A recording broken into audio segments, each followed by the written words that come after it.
Debat Capres perdana akan digelar malam ini. Sejumlah kaum muda menyambut antusias ajang ini untuk membuka mata para pemilih dari kelompok mereka. Dan berikut kita dengarkan pernyataan dari kelompok muda atau milenial terkait debat Capres yang akan digelar malam ini. Debat Cawapres itu bagus ya, karena kita sebagai mahasiswa tuh butuh tahu sebenarnya pendapat ataupun isi dari calon-calon pemimpin itu seperti apa. Jadi sekiranya nanti kalau misalnya sudah berjalan debat itu kita lebih lihat, oh kira-kira calonnya itu seperti apa, itu akan sangat membantu pandangan kita sih.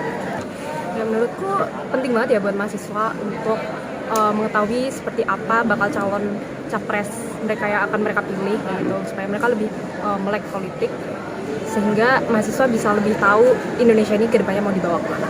Akan sangat menarik ya apabila mahasiswa atau teman-teman pemilih baru untuk melihat gagasan-gagasan dari calon presiden kita ketika debat nanti, karena itu akan sangat menentukan arah gerak presiden kita ke depannya gitu, yang sebagai dalam politik representatif kan itu sangat mewakili. Baik, kita lanjutkan dialog kita. Saya mau ke Bang Fahri Bahmi terlebih dahulu. Bang Fahri, tadi Bang Boyamin mengatakan bahwa penegakan hukum dan pemberantasan korupsi kita menurun. Kalau dari Bang Fahri sendiri menilainya seperti apa nih?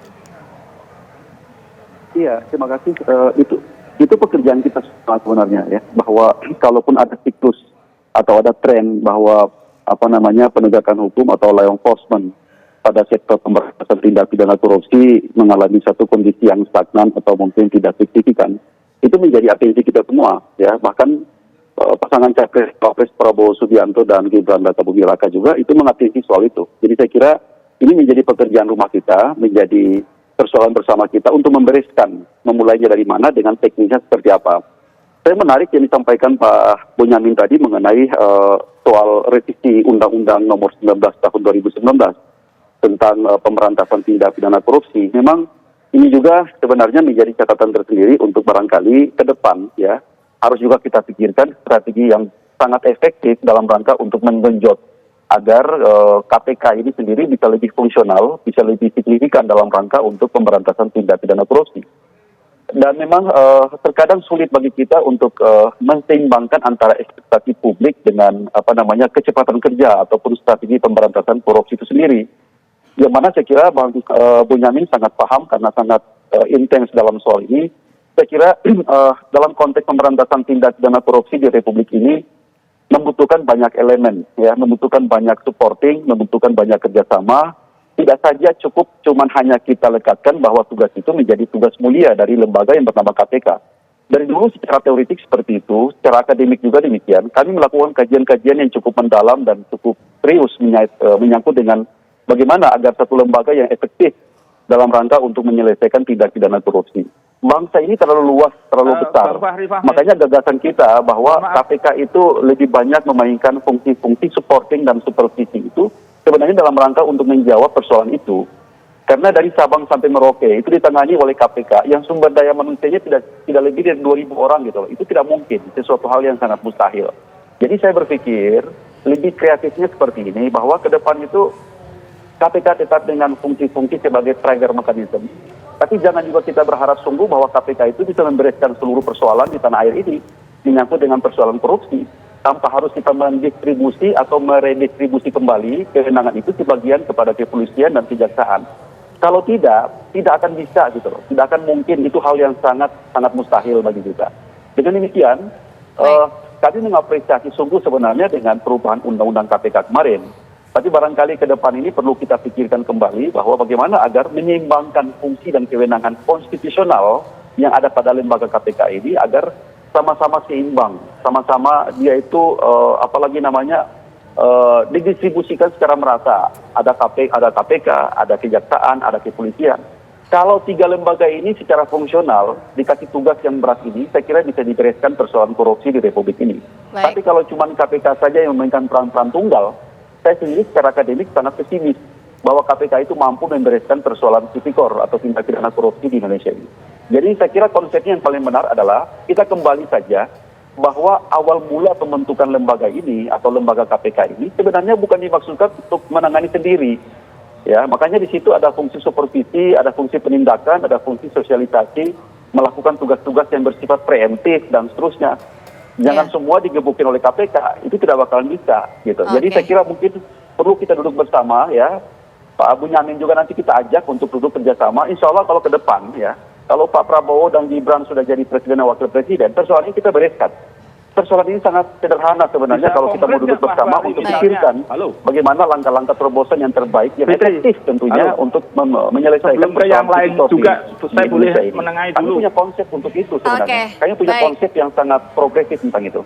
Baik, saya ingin ke Mas Iqbal. Mas Iqbal, tagline dari Amin sendiri ini kan mengarah kepada keperubahan gitu. Seperti yang beberapa kali disampaikan oleh Anies Baswedan bahwa KPK ini harus dipimpin dengan sosok kepemimpinan yang berintegritas. Ya, ini memang inilah kenapa sejak awal kami menggaungkan perubahan.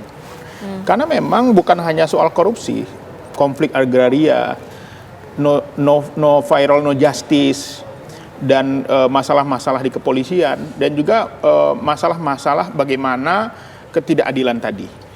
Tata kelola, Mas Anies sudah menunjukkan bagaimana ketika beliau bukan hanya ketika menjadi pejabat, sejak menjadi akademisi di Paramadina, beliau sudah mencetuskan namanya mata kuliah wajib anti korupsi. Yang itu sampai sekarang berjalan, dan itu adalah bukan sekedar gimmick, bukan menjelang pemilu saja, tetapi memang kepedulian beliau tentang korupsi ini sudah sejak lama sebelum masuk ke pemerintahan. Jadi kami melihat menurunnya indeks persepsi korupsi ya berawal dari pelemahan undang-undang KPK, bahkan statementnya mantan ketua KPK di mana Pak Jokowi memerintahkan untuk menghentikan sebuah kasus. Itu kan tentu saja sangat miris. Di mana saat ini kita melihat bahwa di saat rakyat itu sedang memerlukan keadilan, ternyata memang sudah sejak lama dipertontonkan walaupun tidak sampai ke permukaan.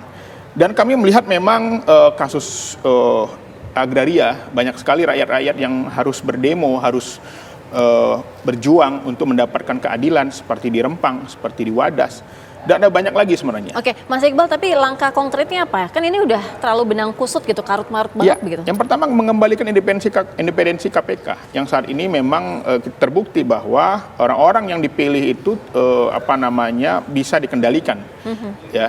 Bisa dalam tanda kutip ini persepsi masyarakat, karena tadi kalau yang lama aja bisa, apalagi yang sekarang katanya begitu. Tapi kan bicara buktinya nggak ada nih, nggak bisa dikendalikan kok. Tapi pada faktanya ada mantan pimpinan KPK yang mengatakan bahwa pernah dikendalikan. Oke, baik Bang Iqbal. Kita sebelum melanjutkan perbincangan kita simak dulu informasi yang satu ini. Ini Timnas Amin menggelar nonton bareng debat Capres Perdana di Rumah Pemenangan Brawijaya, Jakarta Selatan. Sejumlah persiapan sudah dilakukan di Rumah Pemenangan. Timnas Amin yakin Anies Baswedan mampu menjalani debat malam nanti dengan baik. Capres Anies Baswedan pun tak memiliki persiapan khusus jelang debat nanti.